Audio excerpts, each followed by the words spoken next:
اس لیے ظاہر بات ہے قرآن مجید میں مستقبل کے بارے میں خود حضور سے کہلوایا گیا وَإِنْ أَدْرِي أَقَرِيبٌ أَمْ بَعِيدٌ مَا تُوعَدُونَ۔ لوگوں مجھے معلوم نہیں ہے کہ جس بات کی تمہیں خبر دی جا رہی ہے وہ قریب آ چکا ہے یا دور ہے۔ وَإِنْ أَدْرِي لَعَلَّهُ فِتْنَةٌ لَكُمْ وَمَتَاعٌ إِلَىٰ حِينٍ، اور میں نہیں جانتا، ہو سکتا ہے اللہ کچھ اور مہلت دے دے تمہیں اور کچھ اور آزمائش جو ہے اس کے لیے تمہارے لیے کوئی اور مہلت عطا فرما دے، ہو سکتا ہے۔ تو میں بھی کسی دعوے سے نہیں کہہ رہا، لیکن دو امکانات ہیں۔ امکان نمبر ایک کیا ہے؟ ابھی عالم اسلام کا ایک سالڈ بلاک ہے جو یہودی ورلڈ آرڈر کی نگاہوں میں کھٹک رہا ہے۔ میں کھٹکتا ہوں دل یزداں میں کانٹے کی طرح۔ اگرچہ ان کی اسٹریٹجی کیا ہے؟ ایک ایک کر کے ان کے حصے بکھرے کر کے تیا پانچا کرو۔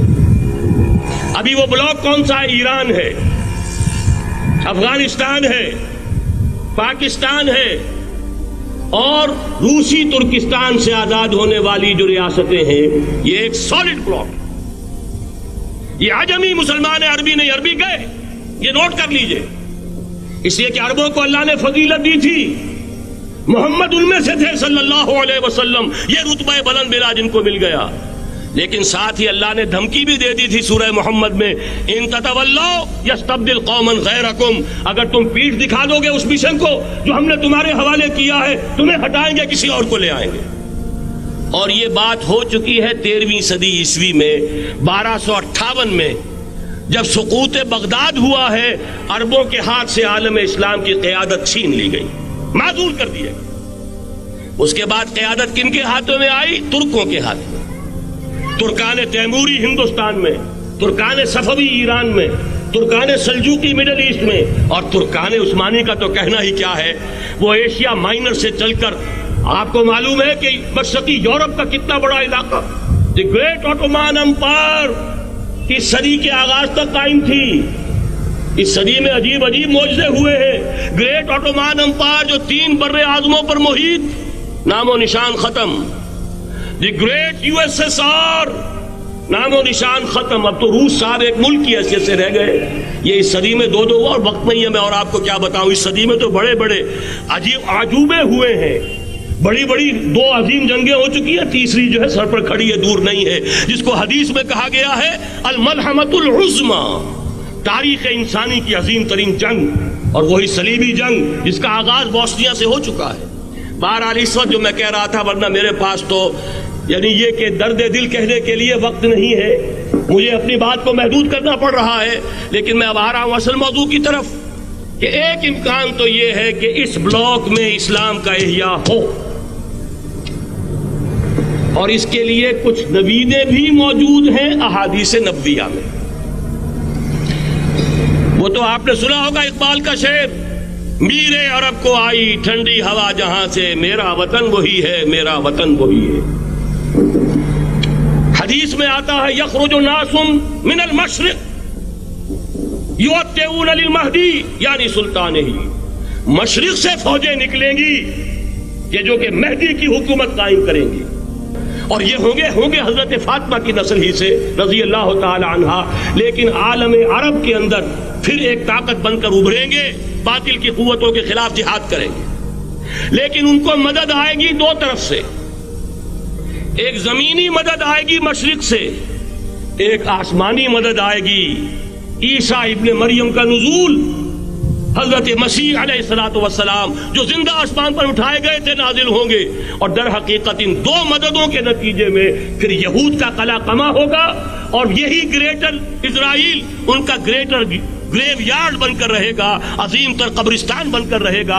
اس کی بڑی واضح حدیثیں موجود ہیں، اس کی بڑی تفصیلی خبریں موجود ہیں، یہ احادیث کی کتب کے اندر، بدقسمتی سے ہماری اس کی طرف توجہ نہیں۔ ایک تو یہ ہو سکتا ہے، اسی طریقے سے ایک اور حدیث ہے، یخرج من خراسان رایات سود، اور یہ مسلم شریف کی روایت ہے، نوٹ کیجئے گا، نہیں ترمذی شریف کی روایت ہے، یخرج من خراسان رایات سود لا يردها شيء حتى تنصب بإيلیا، اور خراسان حضور کے زمانے میں آج کے افغانستان کا نام تھا۔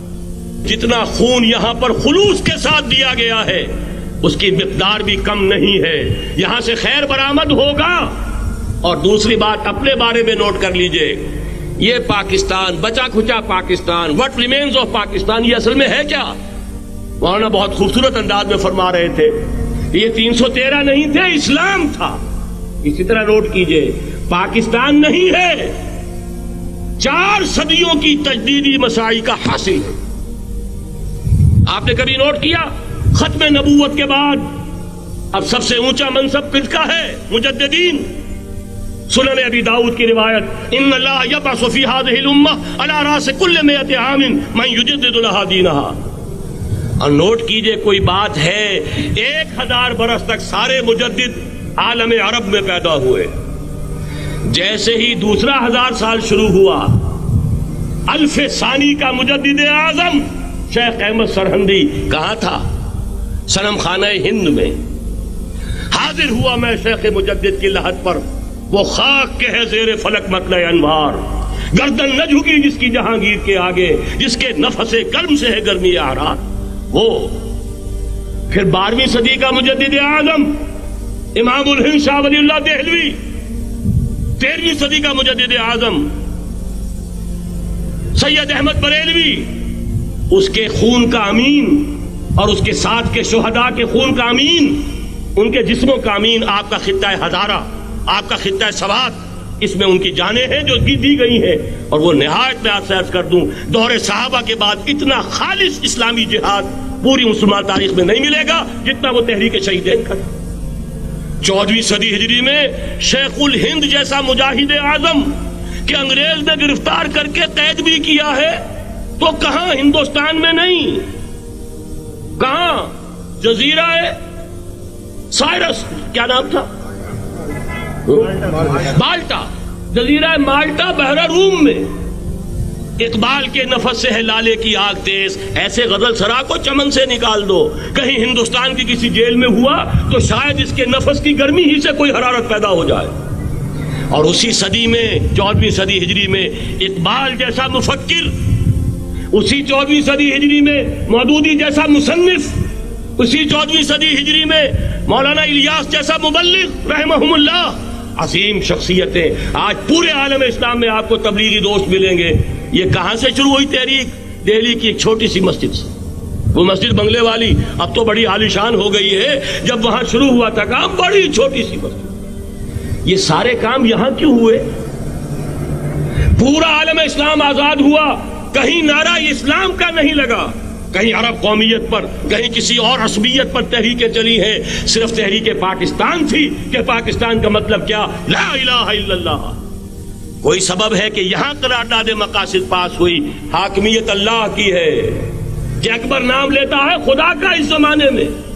یہ سارا ماضی سامنے رکھیے اور حضور کی دی ہوئی پیشین گوئیوں کا مستقبل سامنے رکھیے. ان دونوں سے ثابت ہوتا ہے اس خطۂ ارضی سے کچھ ہونا ہے.